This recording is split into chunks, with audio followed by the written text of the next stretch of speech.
네, 여러분 안녕하세요. 연세대학교 상담심리전공 교수로 있는 이동규입니다. 심리학에 관심 있는 분들, 또 상담에 관심 있는 분들이 많이 연락을 주시는데요. 상담 연구에 관해서 같이 말씀을 좀 드리도록 하겠습니다. 상담 학부생에서 뛰어난 학생을 납치해서 대학원에 데리고 간다, 이런 것들에 대해서 그렇지 않다라고 하는 걸 여러분이 아시게 됐을 것 같고요. 상담 심리 연구에 있어서 어떤 일들이 일어나는지에 관해서도 좀 더 정보를 얻으셨을 거라고 생각합니다.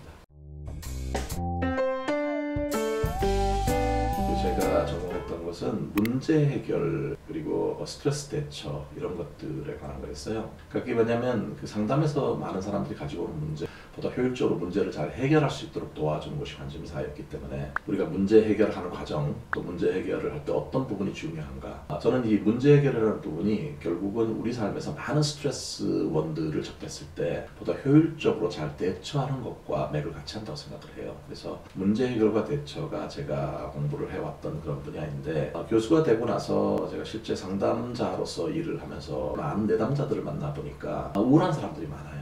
또 불안한 분들이 많고요. 또 대인관계에서 힘들어하는 분들, 이 세 가지가 주로 많이 문제로 갖고 오는데, 우울한 분들하고 상담을 하다가 제가 발견한 것 중에 하나가, 상당히 많은 우울한 분들이 완벽주의적인 생각을 많이 해요. 그렇게까지 자기 자신에게 높은 기준을 부여하지 않아도 될 텐데, 높은 기준을 세워놓고 그거를 달성하는 과정에서 많이 좌절하고 실패하고 이런 것들이 자기를 우울하게 하거든요. 또 이제 완벽주의자에 관해서 연구를 계속 하니까 그 중에 상당히 무기력한 사람들이 있는데, 이 무기력해지는 과정 중에서 해야 할 과제가 있는데도 불구하고 이거를 계속 미루거나 계속 지연을 하거나 이런 분들이 많아요. 그래서 그런 분들에 대해서 우리가 과학적으로 연구하고 이해하는 것 중에서 지연 행동에 관해서도 연구를 했고요. 이 모든 것 사이에 중요한 게 뭘까 생각해 보면, 사람들이 셀프라고 하는 게 되게 중요해요. 자존감이라든지 자기 효능감이라든지 자신감이라든지 이런 것들이 낙담해 있는 사람들에게 보다 동기를 부여하는 것이고, 또 무기력하게 일을 미루고 있는 분들이 뭔가 열정을 가지고 어떤 일을 새롭게 접해볼 수 있는 거잖아요.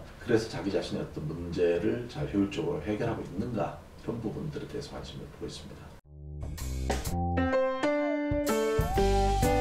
그렇지 않습니다. 이게 이제 각 랩마다 철학이 다 다른 것 같아요. 어떤 교수님들이 하는 주제를 보다 세분화해서 하나씩 그 대학원생들에게 그거를 연구를 하도록 해서 일종의 지식을 축적해가는 방향으로 하는 거, 이게 아마도 대학원에서 많은 랩들이 채용하고 있는 방식일 겁니다.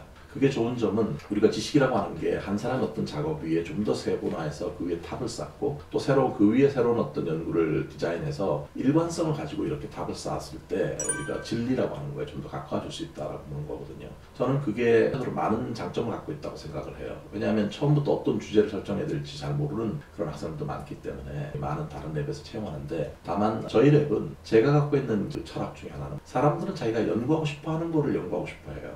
그러니까 주제가 있다는 얘기죠. 그래서 오히려 저는 학생들이 자유롭게 자기가 연구하고 싶은 주제라고 하는 거를 할 수 있도록 도와주는 게 중요하다고 생각해요. 왜냐하면 리서치라고 하는 연구는 리서치라고 생각하기 때문에, 나 자신이 뭘 좋아하고 이게 나한테 의미가 있는 거거든요. 그러니까 관심을 갖게 된 것이고, 그 질문에 대답하고 싶어 하는 것이 가장 자연스러운 어떤 사람들의 본능이라고 생각을 해요. 그러다 보니까 이제 저희 랩에서 나오는 그런 연구가 상당히 다양한 거죠.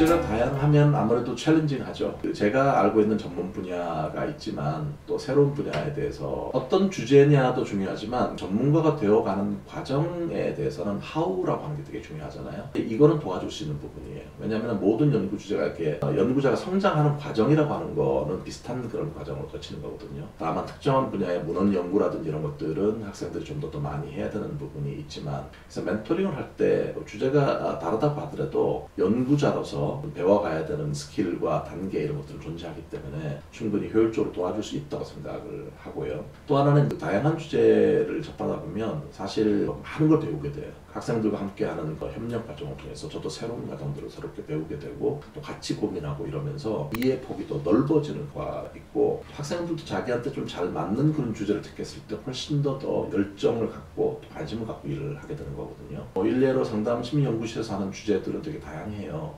식탐과 다이어트 관련된 연구를 하는 친구도 있거든요. 그러니까 우리가 거짓 배고픔이라고 하는 이 식탐 같은 것들을 촉진하는 요인, 또 그거를 잘 개선할 수 있는 그런 요인들에 대한 연구들도 있겠고요.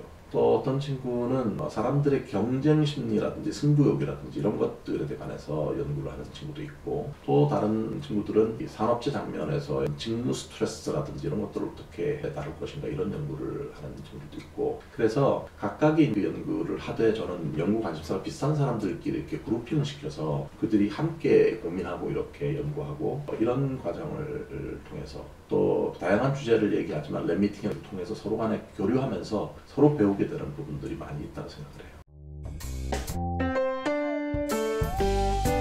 당연히 내 대학원에서 연구자로서도 성장하는 과정에서는 자기가 어떤 주제를 좋아하는가 이거에 대해서 확실치 않은 사람들도 있거든요. 이유는 여러 가지예요. 한 번도 연구를 해보지 않았기 때문에 어떤 것이 연구 주제로 할 만한가에 대해서 감이 없을 수도 있고요. 또 아니면 하고 싶은 게 너무 많아서 초점을 줄이기가 되게 어려운 분들도 있고, 그래서 멘토가 필요하다고 생각을 해요. 어떤 거를 좋아하는지, 그래서 충분히 대학원생들과 얘기를 해보고, 이 사람은 이런 거를 좋아하고 이런 걸 하고 싶어 하는가, 그런 것들을 잘 요약하고 핵심이 되는 부분들을 발견해내는 것도 멘토 역할이라고 생각하거든요. 오히려 그 과정에서 처음엔 좀 느리게 시작했지만 자기가 뭘 원하는지를 보다 명확하게 알게 됐을 때 훨씬 그 과정이 촉진되는 경우를 많이 보고 있어요. 그래서 잘 모르는 것도 당연히 있을 수 있고 자연스러운 것이고, 그래서 그 멘토링 과정을 통해서 그거를 좀 더 명확히 하는 과정, 좀 더 명료하게 하는 과정이 그 자체가 중요한 학습입니다.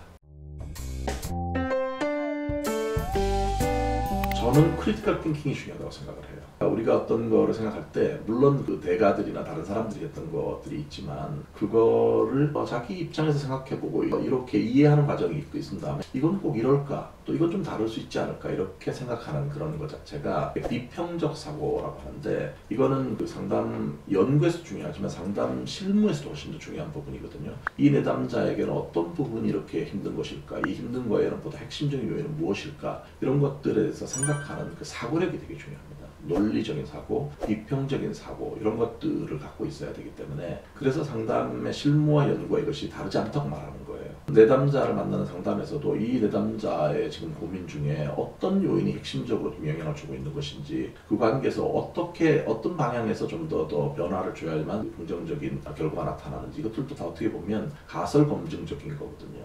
과학자처럼 생각하는 능력, 이것들이 대단히 중요해서 자기 입장에서 이해해보고 세계문을 통해 가지고 거기에 의문을 가져보고 이런 특성들이 대단히 중요하다고 생각을 하고요. 또 하나는 어떤 팀이 있어서 다양한 그런 연구들을 하면서 서로가 서로에 대해서 같이 질문하고 대답하고 이런 과정들이 중요한 것 같아요. 그래서 다른 연구자들이 이런 걸 관심 있어 하고 이런 장점 같은 것들을 보게 되고, 또 다른 시각에서 보게 되고, 그러니까 팀제로 어떤 이거 같이 이렇게 연구를 하는 동료들이 대단히 중요한 것 같아요. 그래서 준비하시는 분들 같은 경우에는 연구의 기본이 되는 것들을 미리 공부를 하시는 게 좋겠고, 또 하나는 연구실에서 어떤 연구를 하는지 이런 것들도 좀 보면서 나의 관심사하고 좀 이걸 맞춰가는 거. 그래서 실제로 학업 계획서라든지 이런 거를 쓰실 때 부합되도록 그쪽에서 지향하는 거, 내가 하고 싶은 거 이런 것들이 교집합 같은 걸 만들 수 있도록 하는 게 중요합니다. 하고 싶은 것만 쭉 이렇게 달려서 얘기하지 말고 좀 더 함께 이렇게 같이 얘기할 수 있는 거, 이런 것들을 생각해 보는 게 좋을 것 같아요. 상담을 할 때 많은 분들이 상담 실습을 많이 하면 좋다고 생각을 해요. 실습 많이 해야죠. 근데 혼자 하는 실습보다 중요한 건 아래 지도 감독자가 있어야 돼요. 슈퍼바이저를 통해서 점검을 하면서 실습을 하는 게 중요하고요. 내담자에게 가장 베스트인 상담 접근이 어떤 것인가, 나의 관심이 실무도 하지만 그 분야에 관한 연구를 통해서 전문성을 또 확보하려고 하는 거, 그래서 프로듀서가 되는 것, 생산자가 되는 것이 저는 많은 것들을 가르쳐 준다고 생각합니다.